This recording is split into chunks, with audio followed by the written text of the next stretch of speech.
my name is Kelly Cannon, and this is another Daily Buzz exclusive where we talk to the reporters of the Salt Lake Tribune about a recent article that they published. I'm here with Emily Anderson Stern. Thank you for joining us. Of course. Emily recently wrote a story about a new program which allows a nursery at the women's prison in order to allow them to be with their children who have been recently born. Emily, can you tell me more about what is the goal of having this nursery inside a prison? So, currently what happens when incarcerated women are pregnant and give birth is their baby's taken away within about 72 hours and given either to relatives or put into foster care. But a lot of research in states that do have nurseries and prisons has shown that keeping the babies with their mothers improves their attachments. They have form a secure attachment. And a secure attachment essentially means that, in the presence of their caretakers, they feel cared for and safe. And research has also shown that in a lot of cases, women who participate in these programs have lower recidivism rates. They're more successful when they try to rehabilitate once they're on the outside. Can you explain what recidivism means for people who don't know? Right. So a lot of times recidivism is essentially when, someone's been incarcerated and they get back on the outside and they end up back incarcerated again. So this basically improves their success or the likelihood that they will stay outside of prison once they leave. Awesome. So how will this nursery work? Essentially, women give birth in a hospital, then they go back to prison with their babies? Yeah, pretty much. And there are some limitations to it, right? So first of all, there's only 4 beds within the nursery. The nursery hasn't opened yet, but there's only 4 beds within what will be the nursery. People with certain violent crimes can't be part of this program. Like, say, for example, if someone's in prison for abusing a child, they probably wouldn't be accepted into the program. There are some exceptions where, people who have committed violent crimes can make appeals and say, hey, consider my case. I would be a good fit for the program. Also, typically what they will do most likely is that they would only allow women who are going to be released from prison within 18 months to participate in the program. So because they don't want kids growing up behind bars, they just want, the oldest a child would be within the prison nursery is 18 months old. I know there was recently at the last legislative session, they tried to get funding for this program, and the state legislature turned them down, citing concerns over oversight. Can you talk more about those oversight issues that led to the legislature basically not funding the program?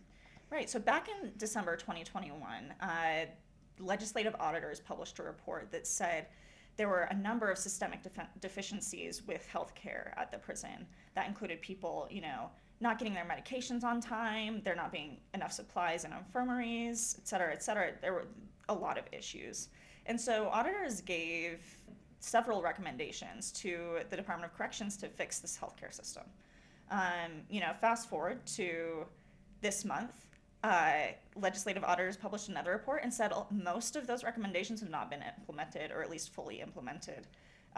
So there's still a lot of concerns there about whether healthcare at the prison would be adequate to have children there.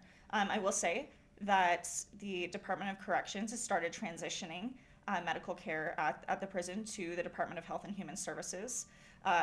And under a bill passed by the legislature, there will be an advisory board under the Department of Health and Human Services that will oversee what happens with pregnant incarcerated women and their children, what happens with the nursery, and potential deferral programs down the line, potential programs where maybe women who are pregnant and have given birth will stay in a place like a halfway house with their children so that they're not at the prison, so that they're being able to form that attachment with their child, but in a less harsh environment. That makes sense. So if the legislature isn't funding it, how is this program being funded? So the governor, first of all, asked for money in his budget to fund this. The legislature did not prioritize it in its budget. And so, there's a fiscal note attached to a bill. They got rid of it. So now the Department of Corrections has applied for federal grants. Those are primarily substance abuse grants, so how they can use those is limited. And it's also reaching out to nonprofits and charitable groups in the community to donate different items, right? So, they've gotten breast pumps, stuff like that from groups in the community.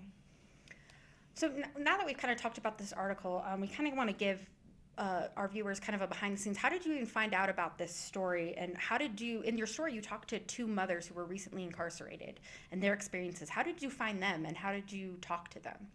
So way back when the governor published his budget, I saw the idea for a prison nursery and thought, that seems interesting. I want to look into it and see what happens with it. So I followed legislation having to do with it through the legislature and noticed that the funding got taken away. The funding wasn't going to be part of it. So I talked to people from the Department of Corrections and, basically tried to get a sense of what was going on with this nursery. Then I thought it was really important, as we're talking about these programs, you really need to center the voices of the people who are going to be impacted by them. See what they think about it, what they would do if they were the ones making the decisions. And so I spoke to the Utah Prisoners Advocate Network, and they posted on a Facebook group. And I had a woman reach out to me and was like, hey, my daughter's friend and her sister gave birth in the prison. Here's their phone numbers. And I reached out to them, and they were happy to share their stories.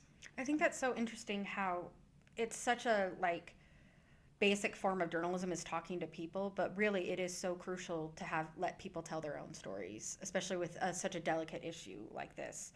How do you get people to trust you enough to tell their stories?